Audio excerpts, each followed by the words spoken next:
Guys, I have been riding motorcycles for 15 years now, and outside of the MSF course that obviously I had to take to get my license and a whole lot of YouTube, I've never had formal training. So naturally, I signed up for one of the best schools I could find, Champ School.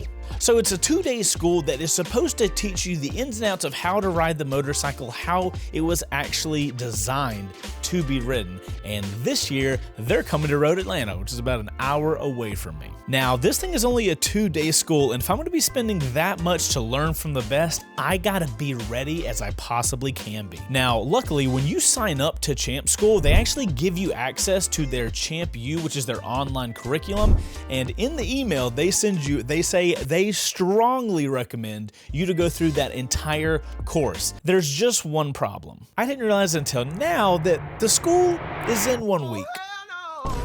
So in today's video, I'm gonna be seeing if I can cram everything from the Champ U core curriculum into 7 days and walk in with a better understanding of what I'm doing. Now, Champ U covers 11 riding skills that they cover at the school, and I'm going to be going through every single one of them. But since there are so many of them, I think I'm gonna make this a little more interesting for myself, and in between the classes online, I'm gonna be going to a parking lot and testing out the skills as I learn them. So since I'm already behind on time, let's get into this video. For day one, I started out where everybody else does, at the beginning.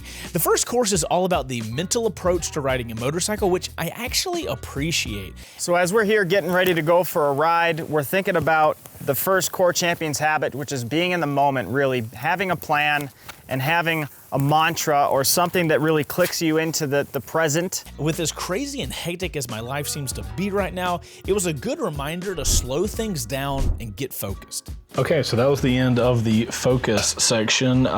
Main things I'm taking away is have a pre-riding ritual to help you focus in on what you're doing and improve your focus by doing the focusing on little objects throughout the day. That was pretty cool. After that, they hit you with what ends up being one of the most important concepts of the whole Champ U situation, and that is the concept of 100 points of grip. We're thinking grip is finite. There's only a certain amount of grip, and we are trying to live within whatever our tires have in whatever condition that you might be in.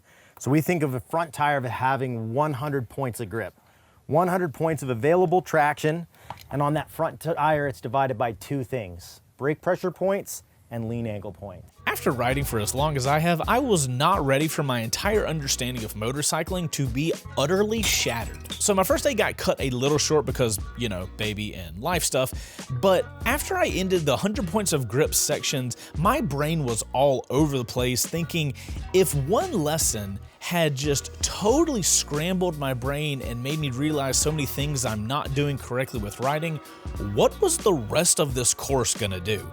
That is all I could think about the entire night after I took the first 2 lessons. All right, for day 2, still chasing the dream of becoming a professional rider. Still running out of time. Now, yesterday was all about mental focus, and today it's all about math? Quick math! Which is great, because there's only one thing I'm worse at than leaning off a motorcycle, and that's doing equations.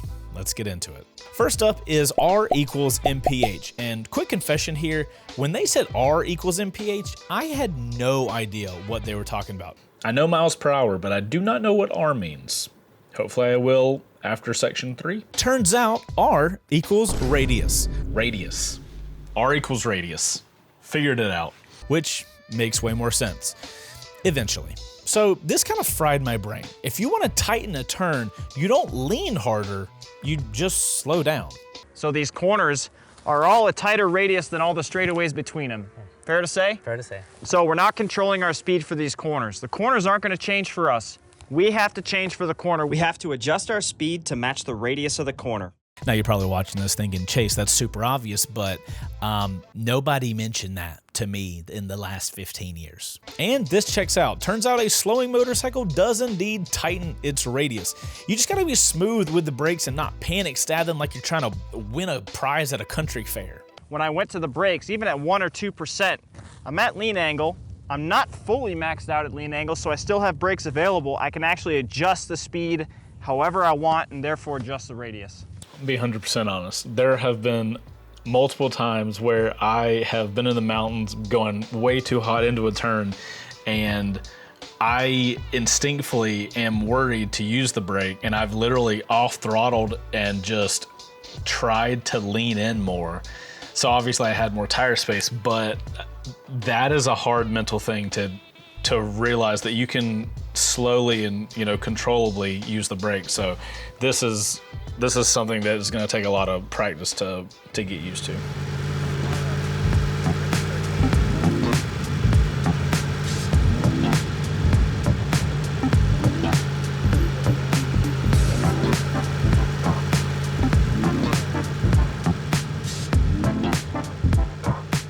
So after barely surviving motorcycle math class, we move on to umbrellas? Because obviously, motorcycles and umbrellas. Umbrella of direction is just a way of focusing on getting your motorcycle pointed the right way through a corner. So we call it the umbrella of direction because everything we do on the motorcycle falls underneath this umbrella. How we use our eyes, how we use our brakes, our body, everything we do on corner entry serves the bike to get here in this position to exit safely off the corner. It's not overly obsessing over hitting the right spot of an apex, it's just direction first. The one thing I do like about that, though, is when I ride in more technical roads, I often think, and on the track too, I'm always like, I have to hit the apex or everything's wrong. But this opens up the ability to not worry about necessarily the exact apex, but I'm just focusing on the direction that the bike is going, not the perfect line, because the perfect line is different for each bike, each scenario and everything. So that's kind of the main thing I'm taking from this one. Then it was time for body position. So I always thought body position was all about sticking your butt off the bike and just leaning over through a turn and looking cool. If we only move the lower body, weight doesn't really go anywhere. We're not getting that idea of putting a load down into that foot peg. It turns out it's a lot more about mass and getting your body pointed in the direction that you want the bike to then go. So body position, mass into where you want to go, mass into the direction you want to go. I think I need to be reminded a lot of that. I don't do a good job of getting my upper body. Like I always try to get my butt scooted to the edge of my seat and get my leg out, but I don't do a good job of getting the mass over. You know what I learned from that one? I learned that my physical ability is not where it needs to be to ride like a champ. Dang it. And then there's the whole grip the tank with your legs thing, which I kind of try to do, but then when I start riding, totally forget the fact that I'm trying to do that, and I've been doing that since 2009. As you're coming in to the corner, like you're doing a small push-up, all the weight goes into the palms of those hands, but once I tip into the corner, then that weight comes out of the hand. So we're not actually pinching the tank. Watch all the good Grand Prix guys. They're entering the corner with their leg dangling off. They're not pinched up against that fuel tank. So, bro, okay. There have been so many freaking situations when I go to, most of the time it's a press launch, but if I go to do a track day, everybody says hold the tank with your legs, and I thought I have been doing this wrong the entire freaking time because I'm coming into a turn that I'm having to slow down for, and I'm holding my body weight with my legs. But then, just like the clip they just showed, where these Grand Prix guys or MotoGP dudes have the freaking leg out, and I'm like, now how are they holding the tank with their leg?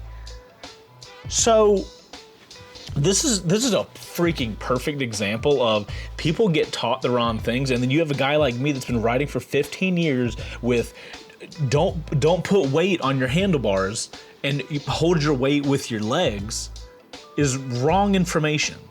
I feel like half justified and half like, how did this? Okay, we're just gonna keep, oh my good God. Now guys, I definitely have bad habits baked all into this casserole. Like, I'm way better at turning left than I'm turning right, and I have no idea why. Maybe my body is more emotionally adept to turning left. But honestly, this stuff is starting to stick. Less lean angle equals more grip. Slowing down equals tighter turn. body position equals not about looking cool. By the end of day 2, my brain was cooked, my cameras were overheating, and my drone footage was probably illegal in at least 3 counties, so it was time to call it a day with the drills. Tomorrow, more drills, and maybe, just maybe, a little less existential dread. Day 3, and today I was coming in with only one goal: finish this course. And then that's when I opened up the curriculum and realized that I am indeed only 36% of the way through the course. Plot twist, I am not. Almost done. Surprise, motherfucker. So let's dive into braking, because apparently it's more important than I've been treating it. Now, braking starts off pretty intense. Right away, they're showing you the difference in smooth stops and panic stops, and it is wild how much the suspension changes based on how you brake. Holy shit.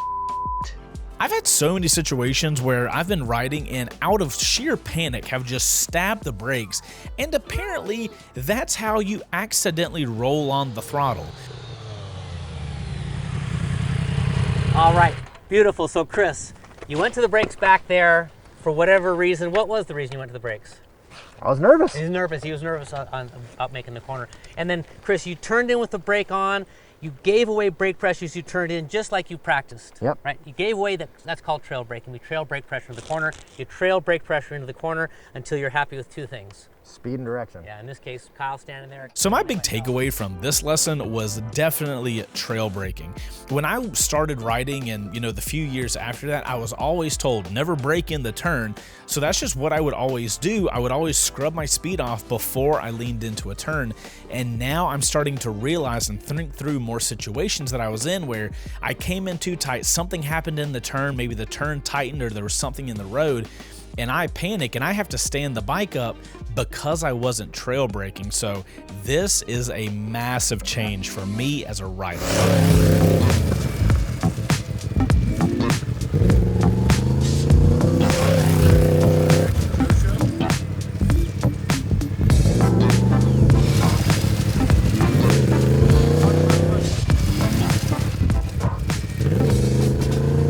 After all that braking and suspension chaos, we move into ergonomics, which is basically how your bike fits you. When we say ergonomics, specifically what we're saying is where the touch points are on the motorcycle, how it fits you, where your levers are adjusted, handlebars, your feet, and all that kind of stuff. Also, spoiler alert, I have literally never adjusted the rear brake on my bike, ever. This section was actually super helpful. I've had my MT10 for over 6 years now, and I've never thought, does this setup work for me? I've always been the guy where I'll get in the position that the bike needs me to be in, not adjust the bike to me. And I know it makes no sense to not do that, but you just don't think about it. Next up, we have downshifting, and I've got to admit, I have always been a fan of downshifting over braking, which now kind of feels dumb. Yep. Downshifting is as goofy as it sounds. It really is such a huge part of corner entry. The bike gets chirping or moving. I mean, that takes a lot of your focus off what it should be, which is eyes, body, and brakes entering in the corner to, oh my God, this thing is hopping, locking, feeling uncomfortable, or I have to let the clutch out so slowly that you've already rolled past the corner by the time you get it out, because we've all heard that. Just let the clutch out really slowly. You don't need to blip. Now, thankfully, I didn't have to rewire my brain after this section. Most of this stuff felt like stuff I already do. My main takeaway from this section is downshifting is not a replacement for braking. Honestly, this section was the calmest part of the day. The whole friction zone test is something I already do every time I do a first ride on a bike, so it was nice to get something right. And finally, we reached the most mysterious part of the entire course. This is basically a big old reminder not to stare at danger, because your motorcycle will proceed in the direction where your eyes are locked. Eyes, body, brakes. Our eyes are paramount. They need to see the situations early, using those brakes to control your speed, and then finally adding the body to help the bike steer at less lean angle, same radius. Now let's be 100%. If you've been riding just like I have, you've target fixated on something and it takes everything in your entire soul and universe to avoid the thing you are staring at because your bike is going in that direction. Target fixation is very much a real thing. Here at the end of day 2, I am feeling way more in control than I was when I started day 1.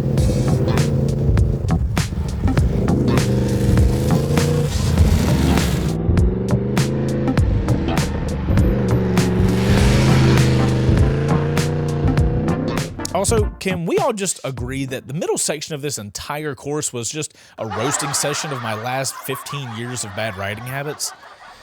I'll see you guys on day 4. I need sleep and probably therapy. Day 4, the final stretch. Now, today's my last chance to go from a not terribly average rider to a slightly better than average rider. Now, we're currently sitting at 67% complete, and at first glance, it might seem like we only have a couple lessons left. Rear brake, car practice, graduation. Let's get into it. Now, the rear brake practice section kicked off like every rider's group chat come to life. Some people swear by it, other people say never touch it. Rear brake, the next thing we're going to talk about. Interesting subject. Some of you have been told never touch the rear brake. Some of you have been told only use the rear brake. Let's take a look. And then the instructors hit you with, we don't say never use it. Yeah. We don't say always use it. We say appropriate based on wheelbase, load, front brake pressure, who's on the back. Rear brake. Get used to it, practice it, make it your buddy. cool, helpful. Seriously though, it was helpful seeing the rear brake setups and how they differ from sport bikes to cruisers to supermotos, so that was kind of cool. And then they drop the bomb on you. Isn't it amazing, Keith, that the Grand Prix engineers put a rear brake on a Grand Prix bike and the engineers who build beginner bikes put a rear brake on them? So what does that tell? You guys have been talking about through all these different lessons that we want to ride the bikes the way the engineers designed them to be ridden. So the closer we can ride the motorcycles to the way those engineers designed it, the better motorcycle is going to work for us.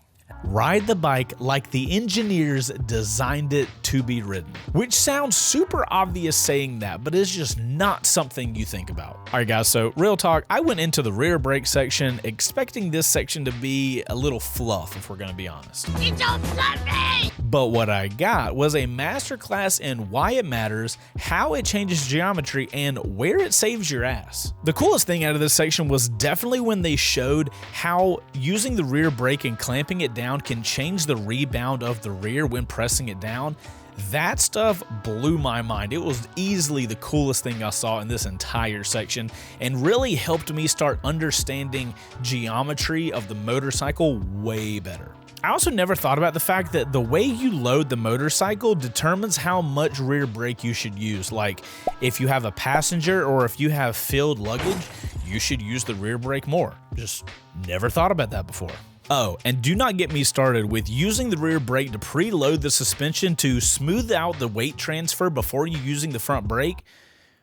Actually, the fact that I just said that sentence and I mostly know what I'm talking about, what kind of monster has this course turned me into? Oh, also Chris's tip about using the rear brake a millisecond before the front has totally got me rethinking braking zones both on the track and on the street. I honestly did not expect to be getting this hyped about rear brakes. I have apparently been underestimating them my entire riding career. What's crazy is on day 3, trail braking literally blew my mind with how I need to navigate into a turn, and now here I am on day 4 after this rear brake section rethinking how I stop, turn, and stay upright on the bike. I did not expect to learn as much about the rear brake as I did in that segment, but that was actually really cool. Smoothing the weight transfer so it doesn't happen as abruptly, because abruptness is one of the main reasons you wreck. And it smooths out the geometry of the motorcycle because the rear can't rebound as quick as possible. Rear brake? Okay, champ, I see you with your rear brake segment that I at first wrote off, but now I wish I didn't. Okay, no drills on this one. We are heading into something weirder. Next up, we have car practice. Yep, that's right. Your car is apparently a Four-wheel practice motorcycle. unacceptable. Their words, not mine.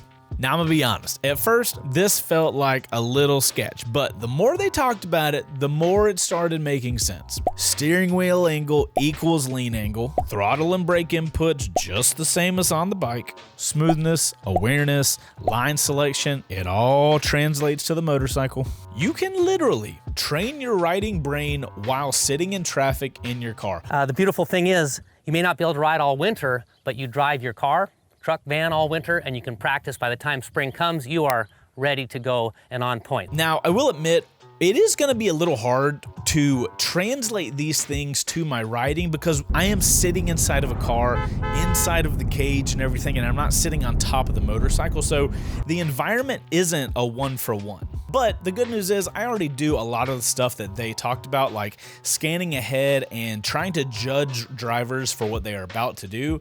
These are things I'm already doing. So yeah, who'd have thought? Car practice could actually help you in your riding. So that's what a car is for, to practice your motorcycle riding. Steering wheel angle, lean angle. That's what a car is for, is to practice your motorcycle riding. And just like that, I made it. I clicked through the last couple drills. I cheated a little bit, whatever, you do the same. How dare you? And now I have a certificate that says I am a Champ U graduate, which does feel kind of cool. Look at me. I am a Champ U graduate. Do you guys have any more respect for me as a motorcycle rider? Okay, so after 4 days of Champ U and doing practice in a parking lot, what am I taking away from this? First up, mental approach. I'm gonna start every ride with a little mental check-in. Focused mindset, eyes up. 100 points of grip. I am now going to visualize the grip of my motorcycle like a health bar, and that changes everything. If I run out of my health bar mid-turn, I'm on my ass. Next up, radius equals MPH. If you need to do a tighter turn, you need to slow down. You do not need to lean more. That is going to stick with me forever. Finally, trail braking. This was easily the biggest one because I wasn't doing it, like, at all. Learning how to properly trail brake, how to have your fingers poised on the front brakes, how to smoothly control your radius mid-turn, that is going to completely change how I ride. No more just coasting through turns and just hoping everything works out. It's time to actually ride the motorcycle right. I'll be honest with you guys, even here at the end of the video, I'm still getting over the fact of how much information I was able to take in as somebody who's been riding for 15 years after doing this Champ U course. Also, even if you're not interested in doing the in-person class like I am and you're not gonna get this course for free, this course is only $100. $100, dude. Literally $100, you get the core curriculum course. I haven't taken the other courses, so I can't really talk to those. But just this Champions core curriculum, that is the one I am saying go take this. And throughout the time I was taking this, I have seen multiple emails and discounts pop up left and right. There is no excuse to not take this.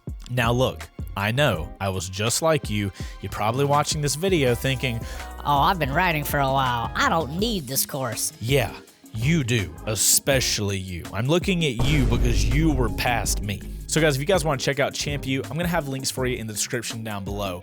But this is only episode 1 of the situation. Now, the true test begins. In a couple days, I'm gonna be going to Road Atlanta to do the Champ School, the actual in-person 2-day school, and we're gonna see how much of this information and the drills that I did in the parking lot are going to translate when I'm there with an instructor on a track. So if you wanna watch that video, make sure to subscribe to the channel. And if you guys enjoyed this video, make sure to hit that like button. I'm Chaseontwowheels. You guys go out there and ride safe. And let's see how much I actually learned on the next one. Also, if you're watching this video in the future and that video is already out, it'll come up here at the end of the video. You guys go out there and ride safe. Bye.